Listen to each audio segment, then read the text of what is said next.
பெரிய ஒரு விஷயம். அதே மாதிரி சிலருக்கு பக்கத்துல தொலையலாது. என்னமோ அவர் மட்டும்தான் இன்றைக்கு நாளைக்கு சொல்றது போற மாதிரி இது என்னத்துக்கு அடுத்தவங்க ஓதவே இல்லை. இதெல்லாம் கூடாது. நான் ஏன் இதை தெளிவா சொல்லித்தாரேன்னா நம்மகிட்ட இந்த பிழை வரக்கூடாது. நம்ம பெரிய இபாதத்தாளின்னு சொல்லி நம்ம அப்படி மற்றவங்களை கஷ்டப்படுத்தி சிலருக்கு பக்கத்துல தொலை நமக்கு ஓதிக்கலாம் போகும். அது பிழை, அது ஹராம். அவருக்கு தக்குவான்னு நினைச்சிருப்பாரு. இதாவது முஸ்லீம் என்ன, ஒரு முஸ்லீமை நோயினைப்படுத்துறது என்ன, ஹுக்கும் என்ன, சட்டம் என்ன, ஹராம். அது தொழுகையில செஞ்சாலும் சரி, தொழுகை வெளியே செஞ்சாலும் சரி. அப்ப என்ன, நம்ம ஓதணும், நமக்கு கேட்கறது தான். வாய் அசையணும். சிலர் பிடிப்பாங்க, அதுவும் பிழை. வாய் அசைக்காம வாயை மூடி நினைக்கிறதும் பிழை. அது ஓதுனதாக கருதப்பட மாட்டாது, ஓதுனதாக கருதப்பட மாட்டாது. அதே நேரம் ஓதுறது நமக்கு கேட்டா போதும்.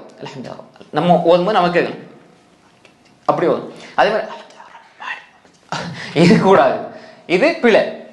அது என்ன காரணத்துக்கு அப்படி வருது? வஸ்வாஸ். இமாம் இப்னு ஜௌஸி ரஹ்மத்துல்லாஹி தல்பீஸ் இப்லீஸ்ல